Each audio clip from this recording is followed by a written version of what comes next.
പൊയ്യ കളിയരങ്ങ് നാട്യകലാ അക്കാദമിയുടെ 38ാം വാർഷികം പ്രശസ്ത സിനിമാ സംവിധായകൻ ഷൈജു അന്തിക്കാട് ഉദ്ഘാടനം ചെയ്തു. കാരണം കലാസമിതികളാണ് നമ്മൾ കേരളത്തെ തന്നെ ഉണ്ടാക്കിയിട്ടുള്ളത്. ഒരു കാലത്ത് നമ്മളൊക്കെ ധൈര്യപൂർവ്വം വീട്ടിൽ കിടന്നുറങ്ങിയത് നാട്ടിൽ കലാസമിതികൾ ഉണ്ടായതുകൊണ്ടാണ്. എനിക്ക് ഓർമ്മയുണ്ട്, എൻ്റെ കുട്ടിക്കാലത്തൊക്കെ ഞാനൊരു നാടക സംവിധായകനാകുന്നു, അല്ലെങ്കിൽ ഒരു സിനിമാ സംവിധായകനാകുന്നു, അല്ലെങ്കിൽ ഒരു കലാകാരനാകുന്നു എന്നുള്ളതൊക്കെ ഈ കലാസമിതിയിൽ നിന്നുകൊണ്ട് മാത്രമാണ്. നമുക്കറിയാം, പണ്ടൊക്കെ ഒരു കല്യാണം നടന്നാൽ നമ്മൾ ഈ കാറ്ററിംഗ് ഒന്നും അന്ന് ഏൽപ്പിച്ചിരുന്നില്ല. കലാസമിതിക്ക് ഒരു കത്ത് കൊടുക്കുകയാണ് ചെയ്തിരുന്നത്. ആ കലാസമിതിയിലുള്ള ആളുകളെല്ലാം ഭംഗിയായി അതെല്ലാം നടത്തിയിരുന്നു. രാത്രി നേരം വെളുക്കോളം കലാസമിതിയിൽ വെളിച്ചങ്ങളുണ്ടായിരുന്നു, പാട്ടുകളുണ്ടായിരുന്നു, നാടകങ്ങളുണ്ടായിരുന്നു. അതുകൊണ്ട് തന്നെ നാട്ടിലൊരു കള്ളൻ വരാൻ പറ്റില്ല, ഒരനിഷ്ട സംഭവങ്ങളും നാട്ടിൽ ഉണ്ടാകുമായിരുന്നില്ല. അതെല്ലാം ഈ കലാസമിതികൾ ഉള്ളതുകൊണ്ടാണ്. അതുകൊണ്ട് ഈ കലാസമിതി നമുക്ക് എന്നും നിലനിർത്തേണ്ടതുണ്ട്. അത് ഒരു ബാറ്റൺ പോലെ നമുക്ക് കൈമാറിക്കൊണ്ടേയിരിക്കണം, പുതിയ കുട്ടികൾക്ക് കൈമാറണം. കലാസമിതിയാണ് ഒരു നാടിൻ്റെ തുടിപ്പെന്ന് പറയുന്നത്. പ്രത്യേകിച്ച് നാടകങ്ങൾ, നമുക്കറിയാം, ഈ നവോത്ഥാന കാലഘട്ടത്തിലൊക്കെ ഏറ്റവും ചാലകശക്തിയായിട്ട് പ്രധാന പങ്കുവഹിച്ചിട്ടുള്ളത് നാടകമാണ്. 1929 വി ടി ഭട്ടതിരിപ്പാടിൻ്റെ നാടകമാണ് അടുക്കളയിൽ നിന്ന് അരങ്ങത്തേക്ക് എന്ന് പറഞ്ഞ നാടകമാണ് ആദ്യത്തെ ഒരു സാമൂഹിക ഒരു പരിവർത്തനം ഉണ്ടാക്കിയിട്ടുള്ള നാടകം. അത് നമ്പൂതിരി കുടുംബങ്ങളിലെ സ്ത്രീകളെക്കുറിച്ചായിരുന്നു. മറക്കുടക്കിൽ ഉള്ളിൽ കഴിഞ്ഞിരുന്ന സ്ത്രീകളെ പുറത്തേക്ക് കൊണ്ടുവന്ന നാടകം അതാണ്. നാടക കലാകാരനും സാംസ്കാരിക പ്രവർത്തകനുമായ AK ശശിധരൻ മാസ്റ്ററുടെ പേരിലുള്ള കലാപുരസ്കാരം KPSCയിലെ നാടക കലാകാരൻ ഖനിദർ യാദവ് ആനാപ്പുഴയ്ക്ക് സമ്മാനിച്ചു. ശ്രീ AK ശശിധരൻ മാസ്റ്ററുടെ നാമധേയത്തിൽ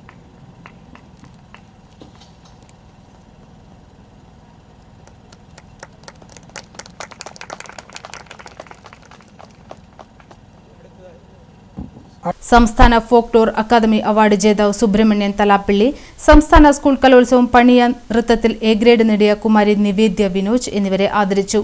പൊയ്യ പഞ്ചായത്ത് പ്രസിഡന്റ് ഔസേപ്പച്ചൻ ജോസ് മുഖ്യാതിഥിയായി. ദിലീപ് പൊയ്യ AK ശശിധരൻ മാസ്റ്റർ അനുസ്മരണം നടത്തി. Kaliyarangu president AB Anilkumar, secretary NG Prasad, Abhilash Vadakkedath, Rajesh Kalathil, Geetha S Padiyath, Changathikkoottam president Jithi Sudheesh എന്നിവർ സംസാരിച്ചു. സുധീഷ് അമ്മവീടിന്റെ ചാവ് നിലങ്ങൾ എന്ന നാടകവും മതിലകം ചങ്ങാതിക്കൂട്ടത്തിന്റെ പാട്ടുകൂട്ടവും ഈ വാർഷികാഘോഷ പരിപാടിയിൽ അരങ്ങേറി. സുബ്രഹ്മണ്യൻ തലാപ്പിള്ളിയുടെ ശില്പങ്ങൾ വേദിയെ അലങ്കരിച്ചു. കലാകായിക വേദികളാണ് നമ്മുടെ നാടിൻ്റെ ശബ്ദമായിക്കൊണ്ട് മുമ്പോട്ട് പോകുന്നത്. ഇത്തരം സംഘടനകളും ഇത്തരം വേദികളൊക്കെ നമ്മുടെ നാട്ടിൽ നിന്നൊരിക്കലും മറഞ്ഞു പോകേണ്ട ഒന്നല്ല. ഓരോ വർഷവും പുതിയ തലമുറയ്ക്ക് കൂടി വലിയ വേദികൾ ഒരുക്കേണ്ട സംഘടനകളാണ്. അതിനുള്ള പ്രവർത്തനങ്ങളുമായി നമുക്ക് ഒരുമിച്ച് മുമ്പോട്ട് പോകണമെന്ന് മാത്രമാണ് ഈ വേദിയിൽ ഇതിൻ്റെ സംഘാടകരോട് പറഞ്ഞു വയ്ക്കാനുള്ളത്. ഇത് ഒരു പുതിയ തുടക്കമാകട്ടെ എന്നാണ് പറയാൻ ആഗ്രഹിക്കുന്നത്. 38 വർഷത്തെ ഒരു സംഘടനയുടെ പ്രവർത്തനം എന്ന് പറയുന്നത് അതൊരു വലിയ ഒരു കാലയളവ് തന്നെയാണ്.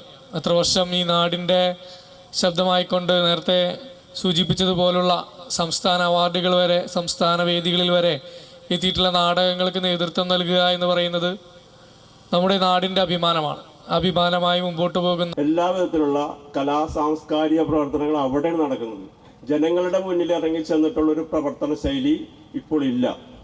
അപ്പം അതുപോലെ ഞങ്ങളിത് ഈ തവണയോട് ഞങ്ങൾ പറഞ്ഞു, ഇനി നമ്മളിത് എത്ര നാളെ നീട്ടിക്കൊണ്ട് പോകും എന്നുള്ളതിൽ. പക്ഷേ ഇത് പറഞ്ഞ വെളിച്ചപ്പാടിന് ആ കൊടിയേറ്റ സമയത്ത് എങ്ങനെയായാലും അദ്ദേഹത്തിൻ്റെ ശരീരം വിറക്കും എന്ന് പറഞ്ഞാൽ എല്ലാ വർഷവും ഞങ്ങളുടെ എന്തെങ്കിലും പരിപാടികൾ പ്ലാൻ ചെയ്ത് ഞങ്ങളുടെ മുമ്പിലേക്ക് എന്തെങ്കിലും വരും. അതനുസരിച്ച് ചിലപ്പോൾ ചാരിറ്റി പ്രവർത്തനമായിരിക്കും, ചിലപ്പോൾ പ്രകൃതി സംരക്ഷണമായിരിക്കും. അണിയൊരുക്കാനായി വിളിച്ചതാണോ, എന്നെ കെണിയിലാക്കാനായി ക്ഷണിച്ചതാണോ? ഒരു വിഷുപ്പാട്ടിൻ്റെ ചിറകിൽ ഞാൻ ഇന്നലെ ഒരുപാട് ദൂരം പറന്നു വന്നു. എന്നും കണിക്കൊന്ന പോലെന്നിൽ പൂക്കുന്ന പെൺകിടാവേ നിന്നെ കാത്തിരുന്നു, ഒരുപാട് നേരം ഞാൻ കാത്തിരുന്നു.